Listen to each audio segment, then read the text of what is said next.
G'day and welcome to this week's Video Confidence Connect with your host, Zoe Wood, the Video Confidence Coach, a weekly live stream where smashing your video marketing mayhem and killing my sincere apologies. Let me try that again. Running start. Smashing your marketing mayhem with killer video strategies. Welcome everyone to this weekly live stream that we hold every week from 10 a.m. to 11 a.m. Australian Eastern Standard Time every Friday, where I get the chance to answer some of your questions that I've received during the week, either via email, DM, just conversations I have with potential clients, but also just in general with people that I want to chat with. So if you are interested in watching or listening to this live stream today, you can check us out on LinkedIn or on YouTube, or if you're part of the hashtag replay squad, you can feel free to comment, ask your questions, maybe ideas for podcast episodes, and we'll get into that in a sec. So either during or after the live stream, I do my best to answer every single question that people ask regarding personal branding, video marketing, and marketing strategy. So if you have any of those questions, I am here for you. You can find out more with the show notes of this live stream, as well as podcasts and other projects and services we provide at the Video Confidence Coach. You can check it out on our website, vcc.training. And speaking of which, you can see our website as we are constantly updating every day. And hopefully if you are running a personal brand or a business, you should be doing the same. Before we begin in coming over the past weeks, I would like to acknowledge our country. I would like to acknowledge and pay my respect to the Wadawurrung people of the Kulin Nation, the traditional custodians of the land on which I conduct my business today. I pay my respects to their elders past and present. I stand with the traditional custodians of these lands in working towards a more equal future. Aboriginal and Torres Strait Islander people continue to face discrimination and disadvantage due to our country's colonial past. I stand with them in their fight against injustice. Always was, always will be Aboriginal land. And I thank you for everyone joining us today, be it on the hashtag replay squad or in the live. Usually what I like to do is because I run these every week and I did notice that my captions aren't working. That is fun. I will do my best to turn those off, turn those back on again. Are you working now? You make my time very fun, don't you? Well, while I do that and while I do my best to... Okay, that's fine. There we go. Got them working again. So I'm able to have some captions on the screen for you so you're able to understand and hear everything that I present to you here on the live stream. So over this past week, what we've accomplished at the Video Confidence Coach, we are still focusing on our Glow and Grow branding session, which is just a 1-hour session, $350, and you get a full marketing strategy that is able to glow and grow your brand or your business in 2025. Even though we are just about to hit March, it is still the start of the year and you still have the rest of the year to glow and grow. So check it out if you are interested in that. Everything is on the website. For those of you who are probably seeing me about this week, I have been at the One Roof events. So we've had the One Roof welcome call. So I thank you, Fiona, and all the guests who joined me there earlier this week. And I also saw everyone at the virtual events. So if I'm not seeing you there in person, because there's a good chance that I'm running some stuff in the background, I'll always do my best just to be there in the background asking some questions. And if not, you've probably seen me either in person running about Melbourne. So for those who may be unaware, Melbourne is the biggest city or our capital in the state of Victoria where I live. And I was running around Melbourne earlier this week for various clients' talks and a couple of other projects that we have in the work for the rest of this year. So keep an eye out for those as they come along. Over this next coming week, so today is currently the 28th of February. So from the 28th to the 7th of March, 28th of February to the 7th of March 2025, I will be in I have a lot of meetings, both virtual and in person, throughout Geelong and Melbourne. So you will definitely see me around. So if you see me, say hi. Don't be afraid to say hi, especially when I'm wearing blue. That means I'm in work mode. So you'll definitely say hi. And you'll also see me if you are part of my online course. So hello, my fellow online course people. I am doing the homework, I promise. We do some projects together, so we can definitely get it done. And also you'll be seeing me with more social media content as part of the Video Confidence Coach and Vic Podcasters, which is a project I run, as you can imagine, for Victorian podcasters. So that is a group that we run both on Facebook, LinkedIn, and an email newsletter. You'll be seeing more of those come out as we progress on, because now we've got some material to work with. And I have scoped out the podcast and all of the supporting material for the next year. Speaking of which, I've got my two podcasts that I run. So I run the one that is for the video confidence coach is called the Unboring Your Brand podcast. And last week, so on Sunday, we released episode 48, Stop Letting Templates Ruin Your Videos. And I did get a lot of feedback from those, from a lot of feedback on that episode. So I thank you everyone who's been able to listen or watch that episode on all of your podcast catchers, your Spotify, Apple Podcasts, wherever you find the podcast. And also you watch the video version on YouTube.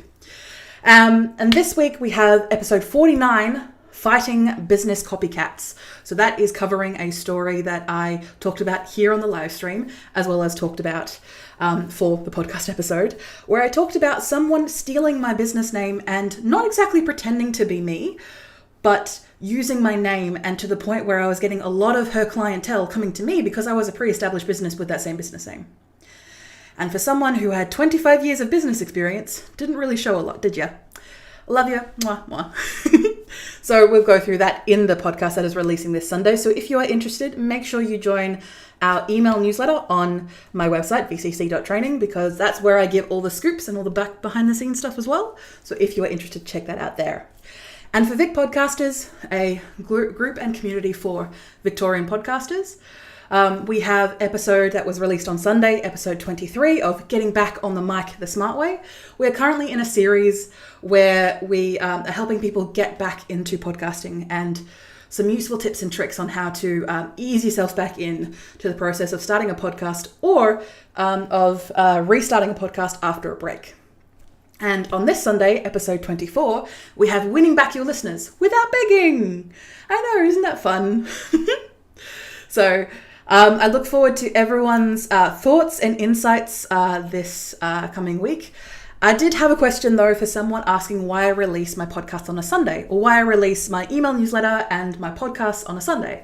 And the reason being is so that it will be ready on Monday morning when most people in both Australia and the US and the UK, most of the time, most people are in Australia, hi, but most of the time when people are when people are automatically downloading and looking for content, usually it is a Monday morning because it starts your week and you get going. And also it gives me, both the person who's creating the content, but also gives you a leg up as the person listening and consuming the content, that you can start off your week well with something that is going to positively motivate you if you are one of those people that likes to listen to podcasts on the weekend. But also it covers the people who are listening to the podcast on their commute. And personally in my analytics, so the insights that have shown me from moving from, I think I did like a Friday release and I moved to a Sunday release, that has almost, I'd say off the top of my head, about 10x'd my downloads just from moving the date around. So of course it's all about consistency, but what I did was I was able to move it to that Sunday, and it is also moved pretty well into my schedule as well. So on the days like this where I run and say hello on the live stream, I also edit my podcast episodes usually in batches, so about 2 to 3 weeks in advance. But I also have the time to work on the marketing of it. Yes, your girl is a marketer, and I'm not very good at marketing my own stuff. That's why you work with me, because I have that objectivity that I am separate from you. Here we are. But speaking of podcast, today we are going to be recording a podcast episode, one that actually a lot of people have been asking for, specifically about a virtual calling card. So that is specifically about how I have, essentially it's a wall or a paragraph of text that I like to use in virtual events or in opportunities where people are either in a Zoom call or in some sort of webinar where people ask, hey, drop your details in the chat. And a lot of people type those out, just type those out. Well, have something in an area that you can always find it. You can copy and paste, and it has all of your contact details, your entire elevator pitch, everything that you possibly need. And people have been raving about it ever since. So I'll get into that podcast episode in a second, while I make sure that the camera is aligned. There we go. I have been told I've been leaving a bit too much headroom above my head. I can't help it. My hair is huge. I need to give it enough space to breathe. That will also give me enough chance to put on this air conditioner during the break, during the ads, to give you a chance to breathe, but also give me a chance to turn on the air conditioner and cool down a little bit. And we'll get ready for our podcast episode today. Being confident in your product service skill and would definitely be a help despite nerves and stage fright. I completely agree. Because once, say for example, if you are new in your business, I completely understand. You have both the nerves of, I'm new at this, I could make, there's so many mistakes I'm going to make, as well as being nervous of getting yourself out there in front of the camera or behind the camera to show your business to the world. There is a different special type of fear involving that. But once you have a bit more confident in your own skills to be able to produce the product or service that you actually do in your business, then you can rest a little bit more on your laurels and give yourself a little bit more of a hug going, okay, this will be okay. I can do this. Because you will have a bit more confidence in the work that you can produce and the clients that you can help. And hopefully, if those clients that you've worked with or customers that you've sold to are able to give you good feedback, that'll even give you even more robustness to be able to be like, okay, I know what I'm doing. I'm okay with this. Giving me that good feedback loop to be able to start producing videos or reaching out on social media to people like your past clients.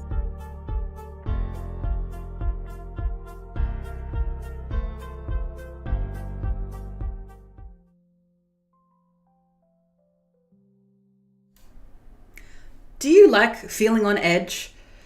Do you enjoy in those moments of when you're on a Zoom call or a virtual networking event or even a webinar where they say, hey, drop your details in the chat so we can all catch up later, or drop your details in the chat, want to know more about you. And you're there going, oh God, I have to copy everything. I have to type everything out. Oh my God. Well, let me have an answer for that specific issue. And then the intro happens for everyone in the live. Hi.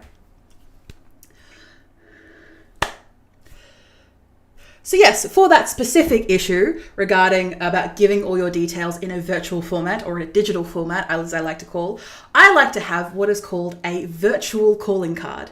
So let's scroll our minds back to give you some history, because I love giving some history. So essentially a calling card was used during the essentially Edwardian era, so that's after the Victorian era. Usually in the UK, but it's throughout the world, and this has been a practice that's actually been going on for a very long time. But the name calling card came from when, in the Edwardian era, people would, obviously upper class people, would go to houses, and when they weren't able to talk to the important person of the house or whoever they went to see, and they missed them for whatever reason, because remember, phones didn't exist, the internet didn't exist.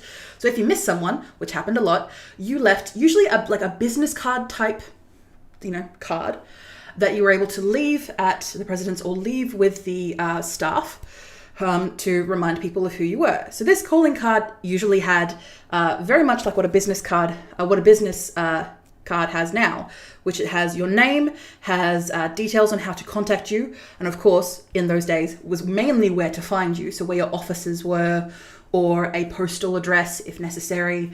And it also just had like a bit of a brief summary or a brief almost elevator pitch in 1 or 2 sentences that gave people an idea of who you were and what you stood for, and maybe some of the charities you supported, and blah, blah, blah, blah, blah. All that accent type stuff. But you can imagine those type of calling cards, and the reason that it's still ubiquitous in our language, even though we don't really use calling cards as much in our digital age, is because they were useful. And they were useful back then, and I'm going to bring them back now for use in your virtual, both networking, because obviously your girl likes networking, but also just in instances where you have to give people information, usually in a very short time frame, and they just say, oh, just send me a message with your details. Now, a lot of people that I work with kind of just go, or feel like they've been put on the back foot because they have to go, all right, I have to type everything out again. What if I tell you, you don't have to do it again?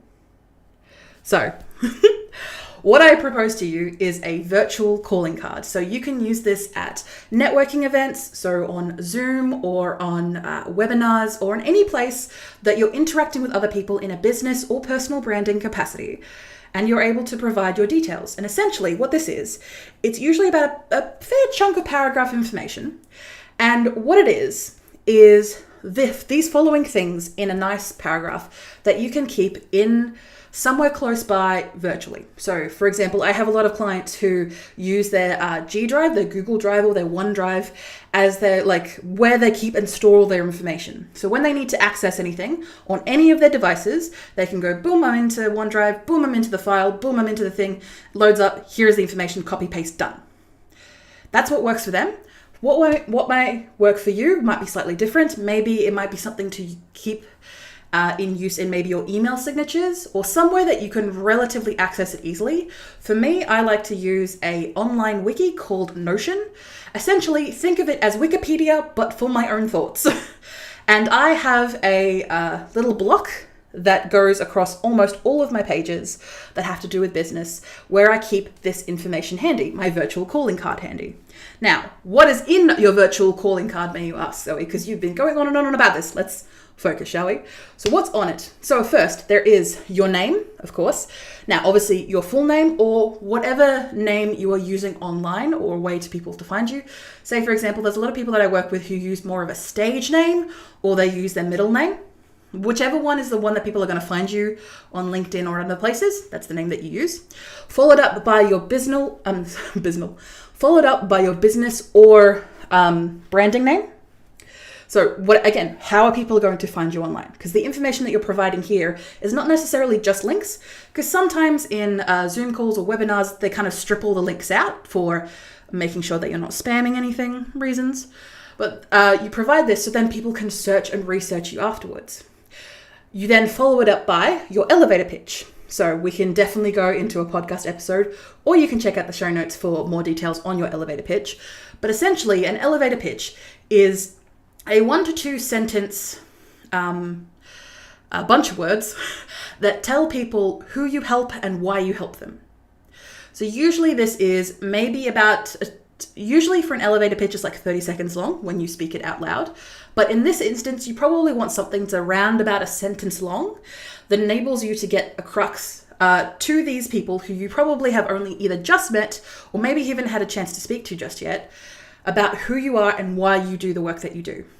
Being able to focus on the type of customer that you work with and having a really clear idea on why you help them is going to be helpful, not just for this instant here, but also just in your marketing in general. Yes, you can serve anyone. You could welcome anyone. Anyone can buy from you, sure.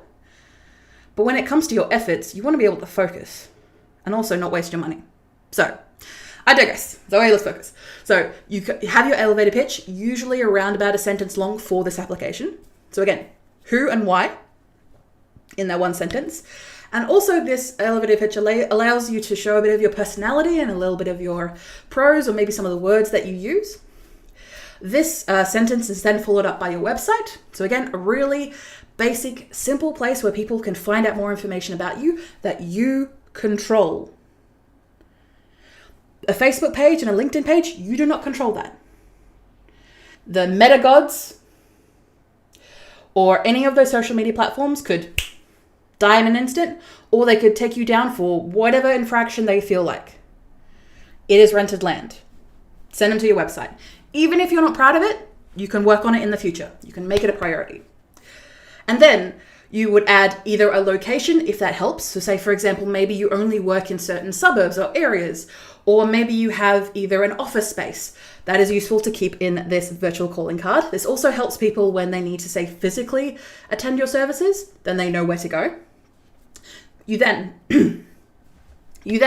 follow up with your email address so that people can email you and contact you. Followed up by your phone number if that is relevant for you. If you don't want people calling you or texting you, that is okay.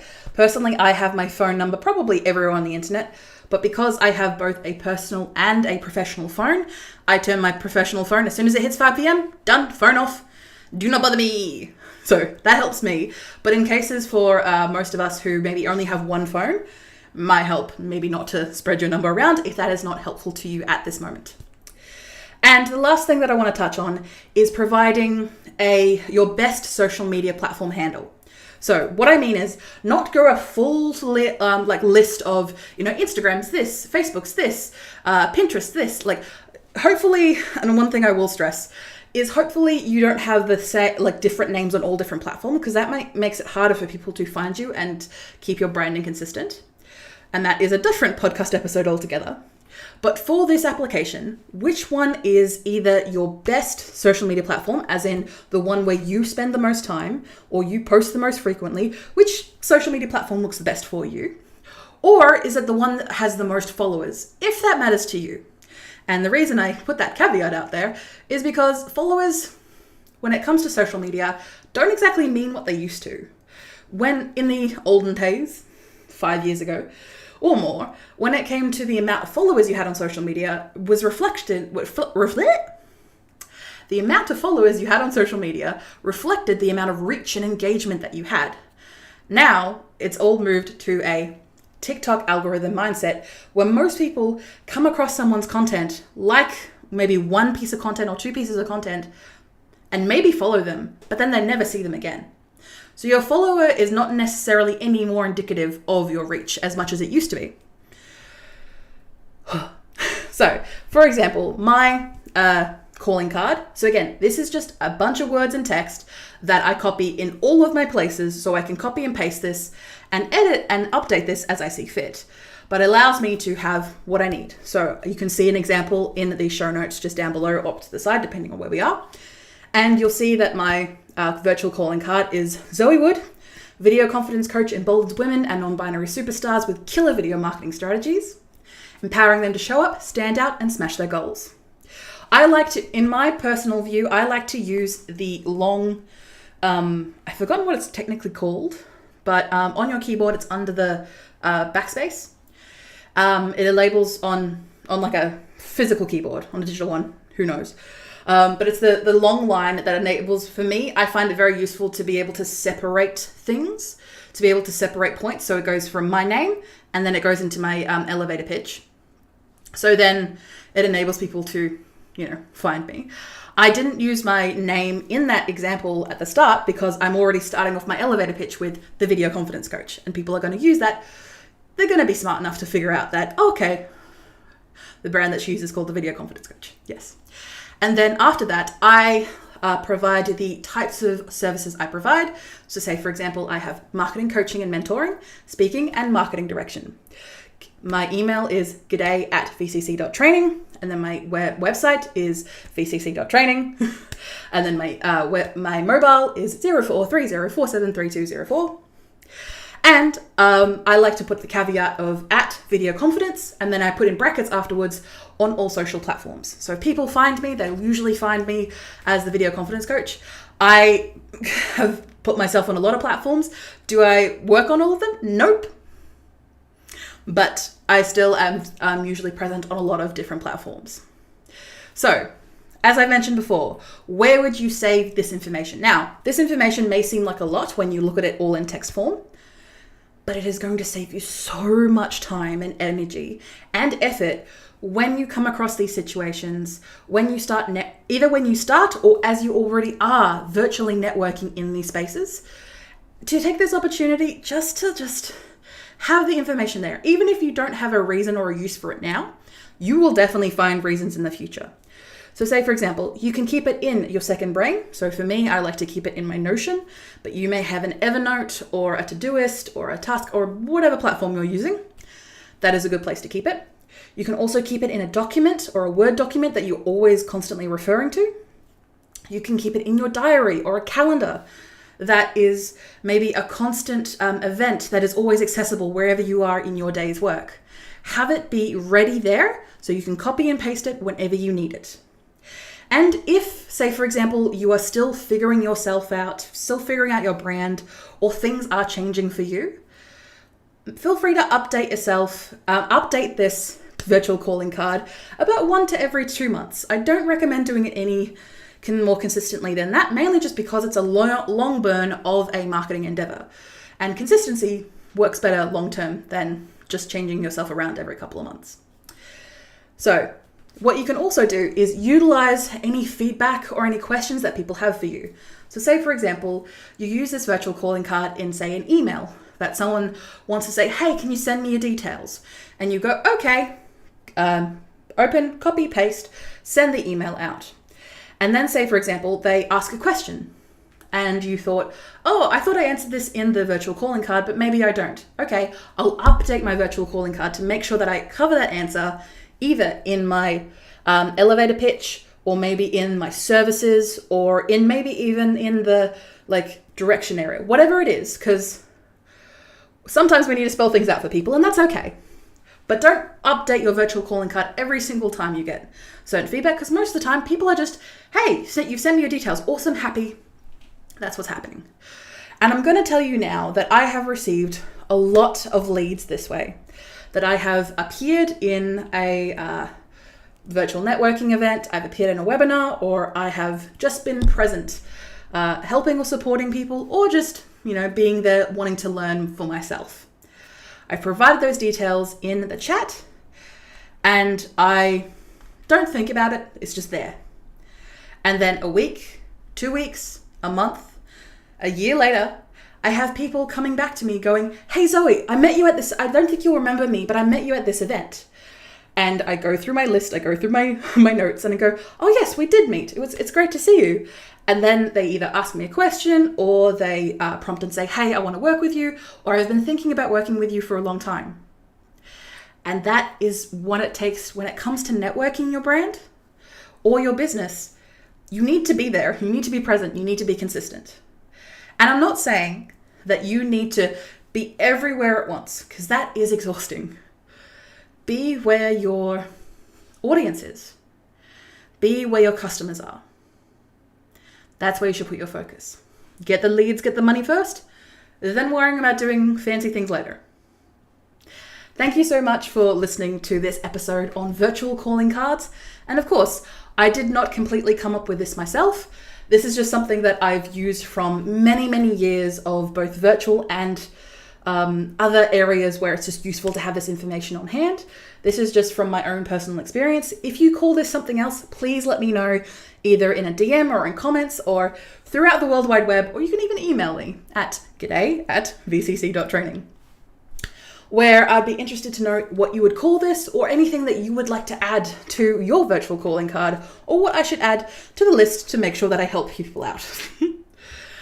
Make sure that if you've enjoyed today's podcast episode, that you rate us 5 stars on Apple Podcasts and Spotify Podcasts, because we would love to get the message out there and get more people unboring their brand. So, look forward to seeing you around, and bye. When I work with clients, my goal is to get them to their desired outcome.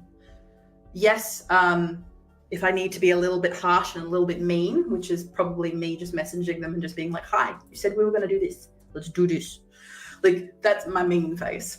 But when it comes to helping people achieve what they need to achieve, that's what I'm here for. That's what you've hired me for, to get to where you need to go, to use the expertise, and hopefully to use the knowledge that you have as an expert in your field. Because ultimately, if you are running a small business, if you are working with clients and helping them achieve what they want to achieve, you are an expert. You don't need a degree for that. You don't need some fancy piece of paper. If you are helping people and you're doing it right, you're an expert. If you're constantly growing and evolving your education on your particular subject, you're an expert. If you're growing your knowledge and can admit, more importantly, you can admit when you're wrong about something, you're an expert. You're a thought leader in your space.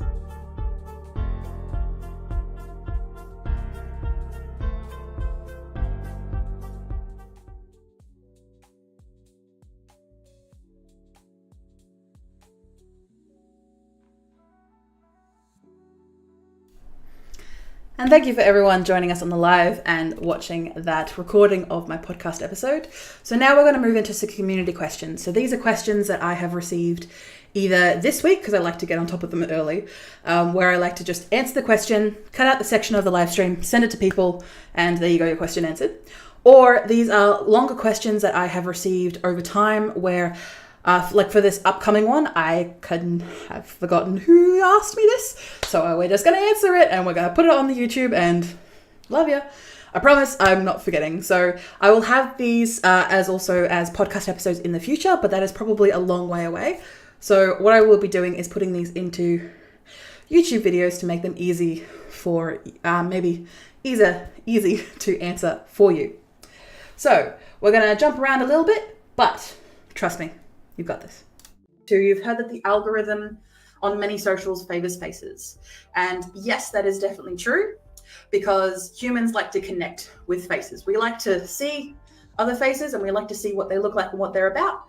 And on social media, and especially the algorithm, is based on our actions and the actions or whatever the social media overlords want us to do. But I digress.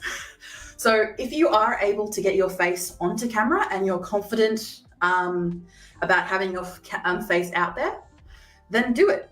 Practice a couple of times, maybe even film a different couple of videos before you put anything out there. And then once you put that video out there, make sure that you share it with the community, like us here, or you share the video to other groups that you're a part of, maybe just to get some feedback on what you can improve on, in a nice way, of course, because people are willing to support other people. And the algorithm favors a lot of things at any different time. I highly recommend that you don't dictate your actions of creating content or videos based entirely on what the algorithm is going to do. Because unfortunately, it's a beast all in itself, and nobody knows what it's doing at any given time.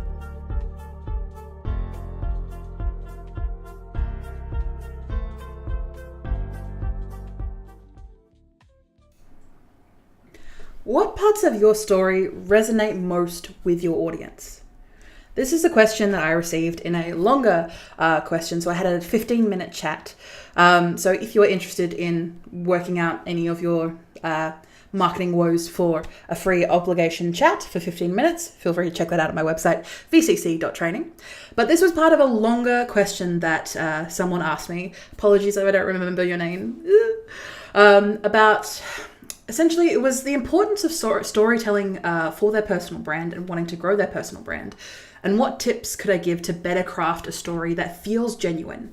Because they have moved from a corporate situation where their personal brand was very much dictated by who they were working under or who they were working for at the time. And now that they've moved to a more, let's say, independent way of working, their story became a lot more important to both their message of why they're actually doing what they're doing, but also allows them to connect with who they're working with, because they were in the exact same situation that a lot of the people that they're helping are. I know I'm being very broad, but trust me, I'm being broad because NDAs exist. But let's talk storytelling in general, and not just about yourself or the stories that you tell yourself, but about your personal brand, because the stories that you tell others, and especially those potential customers, are not necessarily lies. I want to stress that. It is you and reflecting out, but it's not all the bad stuff and good stuff. It's mainly a lot of, how can my story serve you? How can my mistake serve you? We're not talking One Upon a Time. We're not talking about once upon a time fairy tale stories. We're talking about, this is why people actually care about you and why you should listen to me kind of stories. Personal branding is not just about looking good online, even though that is how it may come across, especially with very polished personal brands or influencers. And I have another story about that. But your personal brand, even though it may be you and you may be the one representing it, is about making people feel something when they hear your name.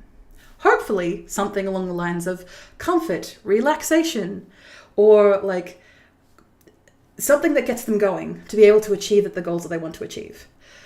And what is the best way to do that? Is to give them a story that means something to both you as the person telling the story, and also to them, the ones who are listening and hopefully actioning from it. So why does storytelling matter in your personal branding? People, and no matter who you are connecting with, no matter which niche, your niche demographic or your biggest audience out there, people don't connect with logos, even though we put a lot of precedence and a lot of effort into them. and usually a lot of time, money, and energy. People don't connect with logos. They connect with stories. People connect with the experiences that you've had, the mistakes that were made, or the trials and tribulations that you faced. Hopefully, as someone who is building a personal brand, you are helping people who are in your situation, or people who are in the situation that you were in the past. And if that's not the case for either of those two examples, then having your personal branding story resonate with the reason that they are coming to you in the first place is a great way of linking those two things together. Because a good story makes you memorable. Way more than any list of achievements, awards, or any sort of kudos on LinkedIn. I love you. Thank you for everyone who has given me recommendations on LinkedIn. Mwah. But in the grand scheme, it doesn't really mean anything. What makes you memorable is the stories that you tell. But with a very big caveat, it's the stories that put your listener into the focus.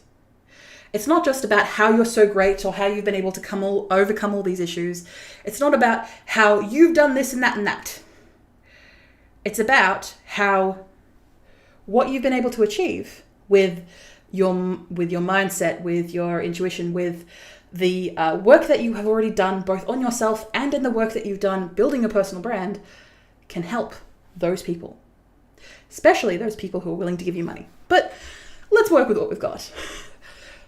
Telling a good story and also building a good story, especially ones that interconnect with each other and your experience, builds trust. People ultimately see you as a real person and someone who is more likely to stick around. Now, if your story changes depending on what project that you're currently pushing at the time, or if it was clear that, say, 5 years ago you were telling a specific story about your past and now you're telling the same story, but it's wildly different in perspective, people are not going to really trust you, and they're going to be more likely to see you as a scammer or someone who runs a multi-level marketing scheme.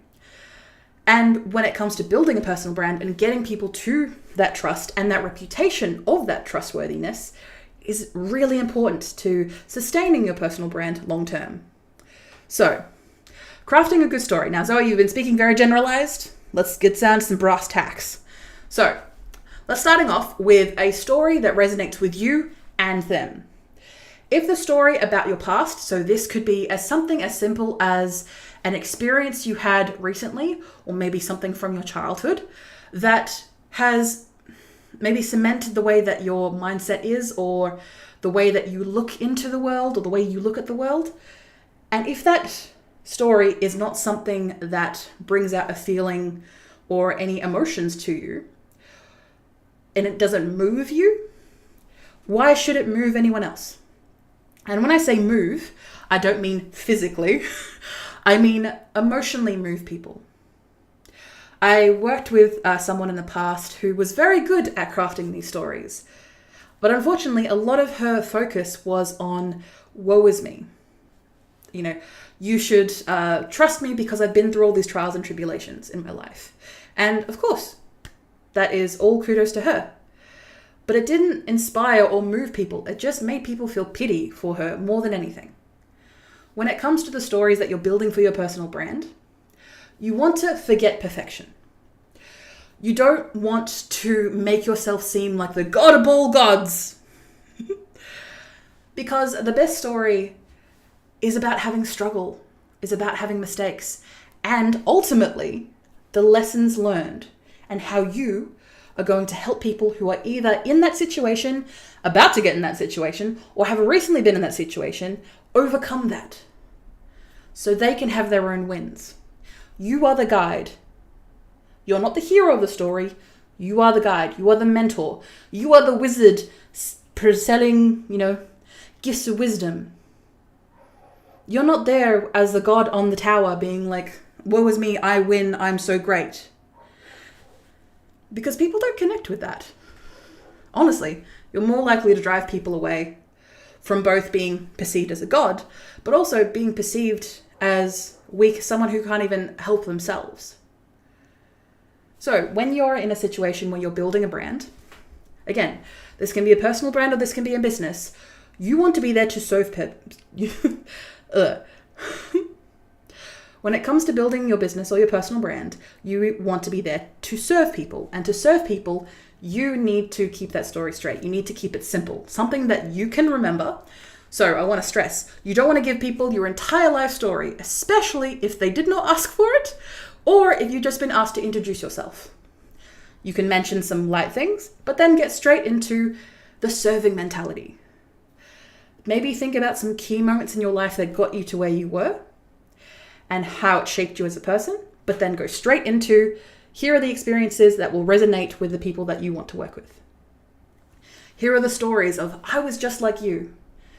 In a less scammy way, I must say. I was just like you. That exact tagline or turn of phrase is very much utilized in some more shadier parts of the internet, I must say. But that, unfortunately, that story still resonates true about having to make sure that you focus and keep people online. I'm sorry, not online. It allows you to keep focus, especially when there is your entire life and all of the changes and struggles and mistakes that you've made. To keep something relevant to their needs and relevant to the audience that you're speaking to. Your audience is here to see how they can get from you, how they can be helped and they can be served. It's not a therapy session. You go to therapy for that. You go to counseling for that. You don't need to make the entire internet your therapist. Connect your story with why it matters for them. And that's it. Yes, your experience, your mistakes, your struggles, and the lessons that you've learned are important, but how does it help them? What is in it for them, ultimately? So when it comes to crafting your story, let's give you a quick challenge here. Challenge is, think of one defining moment in your journey. So be it in your life, in your childhood, or maybe in your recent history, something that changed how you see yourself or your work. That's your story starter. That's the thing that gets you going. Now start telling it. Now you can tell it in a video or in a simple, hold your phone up, start talking. Or if you want, you can put it in a blog post, whichever is your most preferred method of communication. Of course, I am the video confidence coach, so video kind of comes to front of mind. But whatever you're most comfortable with, use that little spark as the start to tell people on that little experience for yourself. And then, like I said, make it about them. Make it about, yes, you can serve them and help them, but what can they achieve? Learn from me, do better. There you go. And we're going to finish off there, and I'm going to take another break for everyone on the live stream, and I'm going to put on the air conditioning. Apologies if my sweaty face is getting a bit much for everyone. It is hot. We're in Australia. It is summer. It's not going to be summer for long, but work with me here. Cherry says, I'm not a camera person. I like voiceovers, and that's all right.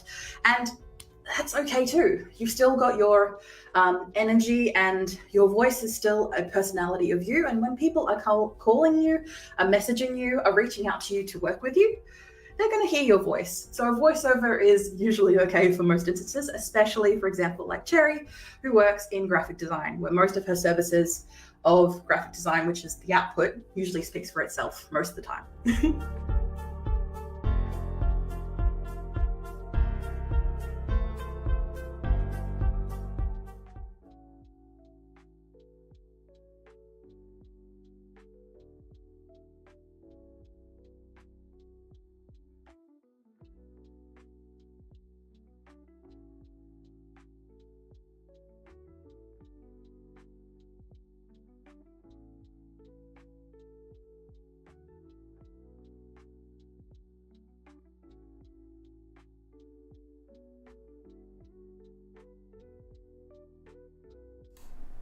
What does your core message say about who you are and the value you bring in your personal brand? So let's get started on today's. Thank you so much to Kelsey for asking this question. So the context of this one is she was starting to build a personal. Kelsey was starting to build her personal brand, but consciously. Now, of course, we all have a personal brand. We all have reputation within our community, within our experience. But when you're consciously doing it, it's very different to when you're just kind of letting it happen to you by obviously building your personal brand. And the more context that she was asking was, how do I decide on the main message of my personal brand? And what steps would I suggest to keep that message clear over time? So of course, my go-to answer for that is usually about who is your customer? Why do they care? Like what? It's all about them at the end of the day. Yes, it is your personal brand and your face and your message, but at the end of the day, they are the ones that are benefiting from it. So it helps to have them really clear in your mind about who exactly you work for and why you work for them. But when it comes to your message, of course, that can need a little bit of help and especially a little bit of introspection. And let's be real, building a personal brand isn't just a fancy tagline or branding or a color scheme. It's a message that people remember when they think of you. When they think about what you stand for, that message needs to be clear. So let's work on yours today, and we'll give you a bit of a challenge at the end. So how do you decide on your core message? So a core message, as you can imagine, is the thing that sparks off everything that you do. Yes, this will require a little bit of refining and probably a little bit of trial and error to see what people understand and resonate with and what words you should be using. But in the meantime, let's just focus on what we can do with ourselves and with our own brains at the moment. And if you need any help with any of this, feel free to reach out for a free obligation 15-minute chat with me at vcc.training. Getting back into it, Zoe. You can ask yourself, what do you actually stand for? And I'm not talking just about like what sounds trendy or what is like you stand for a cause. What exactly is true for you? What values do you hold dear? So what do you stand for?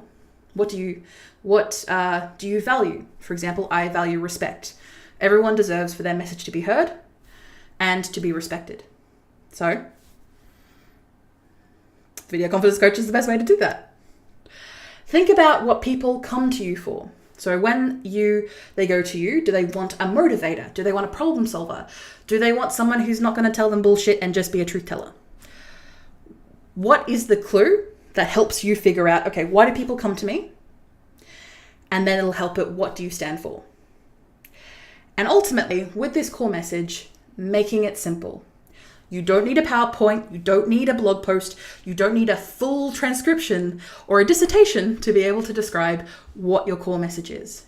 Yes, you can do that later on, you can go real deep into this stuff. But for now, avoid making it too complicated and just stick to a simple message. And the next part I want to get into, along the lines of keeping it simple and keeping your message clear over time, so that was the other part of the question, was repeating your core message. So for me, as you can imagine, and I look over onto my right so I can make sure I get it right for everyone, my core message is smashing your marketing... Apologies. So my my message is smashing your marketing mayhem with killer video marketing strategies. It's a fairly simple, so it's less than one line. It is a bit more of a showy type of line or a core message than, it doesn't exactly show what I stand for, but it shows that I am not exactly aggressive, but I like to use very flowery language, that I quell your marketing mayhem, that I take away that mayhem for you, untangle it, if you will, and I do this via video marketing strategies. That is what I do. That is what I enjoy doing. And I repeat this over and over and over again. Repeat it in the mirror. I've got it all over my office, all over my house. This helps me repeat it and make sure that it's something that I'm comfortable saying, but also something that I can repeat over and over and over again. So it's actually going to stick whenever anyone asks me what I stand for or what I do. Making sure that over time that I check in with myself, making sure that the message still feels true and I haven't outgrown it. Because your personal brand is a reflection or a professional reflection of you. And you're not always going to be the same person that you were 2 years ago, 3 years ago, 5 years ago. So that message will change over time. And personally, I like to check in every 6 months. Now, of course, you're doing this fairly often in between with reciting and repeating your core message. But in that meantime, I like to be able to just spend that time going, okay, do all of these things still matter? Do these core values, is my audience still the same? That will definitely dictate more about what your core message is. Is your audience still the same? Now, of course, they can shift and grow like anyone can. But is that message still true? And the last thing that you can do, especially over time, is to keep consistent, making sure that you use this tagline or this core message on every video, on every post, on every email, on, let's say it, on your website to reflect your message. It's not just when you remember to do it that is important. It needs to be everywhere so everyone remembers what your core message and motivation is for your personal brand. So a quick challenge I have for you: in one sentence, describe what people know about you and your work. If it's a paragraph, trim it down. And if you need to, in my personal experience, coming up with a paragraph first is great. Give it, walk away, go for a walk, come back. Or maybe work on it with either a friend or a business partner or someone in your life that you trust. And then you can trim it down to a sentence. Because then if you fill it into a paragraph, you've got a bit more space to remove. And then you can refine it. And then from there, then you use it everywhere. Use it everywhere. Lisa asked the question, one thing I struggle with is keeping my emotions in check on video. I work in animal welfare and often end up crying. Any tips for controlling the rush of emotion when I speak about what I do and why I do it? Stepping out of the shot and focusing on filming the cat sounds like one way. And that is definitely true, Lisa. Being able to just have the focus be on the cats is probably a good way to go about it. And if you do need to be in front of the camera, because again, most of the time, especially when it comes to animal welfare, people are going to be focused on the animals. But if you are, say, for example, going to be, like I mentioned before, you are going to be the one that is going to be picking up the phone, answering the messages, answering the texts, then people feel a lot more comfortable as interacting with you because they know that you are going to be the one who they see ultimately when it comes to humans and doing the humans interactions. So when it comes to emotions, especially emotions as gut-wrenching as ones that are involved in animal welfare and the care of animals, I definitely recommend not going with live streams, probably going with pre-recorded videos and giving yourself that opportunity to take those breaks. As I mentioned before about filming when you have the highest energy in the day, that's always a good chance to be able to keep your emotions in check. You'll have more energy. Say, for example, if you are someone who has more energy at the start of the day, film your videos either in a location that is more comfortable to you. So be it at home in, say, a home office or a lounge room or somewhere where there's nice soft furnishings that you can sit down and you can be comfortable in, because there's less chance of your, and again, I hate to use the term negative emotions, because there is no such thing as negative emotions. But to be able to feel comfortable in yourself enough that you're able to get the message through and get the message clear enough without the need to say. When do you feel the most confidence in your uniqueness? This is a question I received at a networking event face-to-face, and I'm going to take it as the positive that you were trying to imply it to be. You're a little bit snarky, but that's okay. I love you anyway.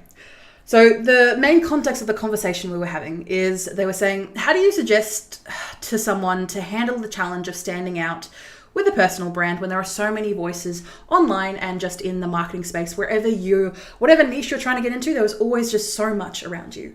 This was particularly asked by someone who didn't really believe personal branding was a thing and wasn't exactly a necessary thing. I would like to tip my hat off to you and say, best of luck dealing with your personal brand, because the personal brands are a thing. They are definitely a thing. I love you. But in answering your question, yes, I do agree that the internet is loud. There are so many people talking, posting, selling, and somehow in all of that, you are supposed to stand out. You're supposed to be unique. No pressure, right? But when it comes to your personal brand, you already do stand out because you are unique. You are bringing yourself out for public consumption, as it were, through your personal brand to help and serve others. You are already standing out by putting in the work to help grow your reputation, to be at events, to appear, to help, to serve others. So in those moments, I want you to take this opportunity to step back and think about the actual act of standing out in a crowded marketplace. As you can imagine, it can feel overwhelming. And even though it may feel overwhelming because maybe you're not getting a lot of feedback from this busy community, or it just feels like you're being left out. So in those moments, to be able to handle the challenge of standing out, I want you to step back and think about owning what makes you different. Your quirks, your weird obsessions, the way that you explain things, all counts towards both your personal brand, but also standing out. People build communities, both online and in person, from a cult of personality. People enjoy interacting and engaging with people because of that personality that they're able to share with their audience. Or share with people who aren't even their target demographic, but they're going to recommend them anyway because I think, oh, this type of person's your jam. Here's their details. One thing that I find, especially a lot with the people that I work with, which are usually women and non-binary folk, they have a tendency of seeking perfection, of being the best representation of insert whatever their core message or whatever their focus is in their personal brand. I'm going to ask you, with my hand on my heart, Big Sister Zoe here, I'm going to ask you to stop trying to be the best. To stand out online, you don't need to be the top of the heap. I was about to say trash heap. To be the best online, you don't need to be on top of the trash heap. You instead need to be the most you. People don't follow perfect, people follow personality. And your personality is ever growing, ever evolving, and is messy. You're never going to say the words perfectly each time. And you're always going to say something real. If your content, so usually your content is the best way that you are going to communicate with your audience, or with your fans, or just with people who need to know about you. If your content sounds and looks like everyone else, why would anyone remember it? We are bombarded with so many ads every day, and nothing really stands out to a lot of people unless it is unique. With the rise of what I like to call Slack AI, so these are people who would never probably invest in an artist or graphic designer or a marketing team or an agency or someone who is in marketing strategy, and they just kind of cobble stuff together and just kind of throw it at the wall. Now, I'm not talking a minimum viable product, which is a quick, cheap, dirty way of just testing out an idea. No, these are people who are using AI to just... It looks really poor, both on their personal brand, but also just on the message that they're trying to achieve. And in this rise of AI, using a whole bunch of stuff together and just kind of mushing it down into this gross little patty, you are going to stand out by being unique, by being human, but also by being unique. And the way that you can actually feel this in yourself to be able to present this to the world is not to overthink it, to speak naturally, to not put on a character. Now, some people who are actors who really enjoy putting on a character for the audience or their target group. Awesome, beautiful, do your thing. If you like doing that, awesome. For the rest of us, speaking naturally will help because you won't drop the persona. You won't drop the act because there is no act to drop. When you lean into what makes you unique, you are actually passionate about it and you will have the drive to be consistent long term. Because why? It is about what you're passionate about. It is your uniqueness that's coming through. And if you are not doing what you're passionate about, you will not follow through. And of course, it won't perform well, especially when, again, bringing back up to it, we're trying to stand out in our niches, in our communities, and in the online space. When you stop comparing yourself to every other single person online, I'm going to tell you now that's impossible, by the way, you can feel more content about your place, both online and in the world.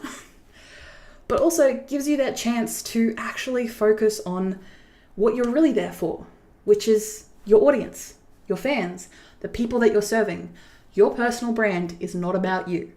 I will scream that from the rooftops. Your personal brand is not about you. You may be the face. You may be the voice. but it's not there to serve you. It's there to serve the people who you are there to serve. Quick challenge for you is think of a time that you felt 100% yourself. You were in your zone, you were in your flow, and your passions were rising. Whether it was in a conversation that you were having virtually or face-to-face, maybe in a video or in a blog post or in any sort of way that you're communicating with your audience. What made that moment feel so easy for you? Can you go back to, if it was a conversation, can you go back and talk to that person? If it's a video or a post, can you go back and look at it again with maybe fresher eyes? Because, especially when it comes to uniqueness and standing out online, why don't you share it again? Why don't you use that thing that you were in your flow and in your message to share again? Because that is the energy that you want to be able to bring every time you show up, which may be impossible depending on the energy that you were using at the time. But your passion will still be there. And if you're growing your personal brand to serve the community that you're in, well, I'm going to tell you now, you're doing this to be better to serve those people. So in turn, your passion will show through. And if you're a liar, we'll find out. I'm kidding. We love you. Being confident in your product service skill and would definitely be a help despite nerves and stage fright. I completely agree. Because say for example, if you are new in your business, I completely understand. You have both the nerves of, I'm new at this, I could make, there's so many mistakes I'm going to make, as well as being nervous of getting yourself out there in front of the camera or behind the camera to show your business to the world. There is a different special type of fear involving that. But once you have a bit more confident in your own skills to be able to produce the product or service that you actually do in your business, then you can rest a little bit more on your laurels and give yourself a little bit more of a hug going, okay, this will be okay. I can do this. Because you will have a bit more confidence in the work that you can produce and the clients that you can help. And hopefully, if those clients that you've worked with or customers that you've sold to are able to give you good feedback, that'll even give you even more robustness to be able to be like, okay, I know what I'm doing. I'm okay with this. Giving me that good feedback loop to be able to start producing videos or reaching out on social media to people like your past clients.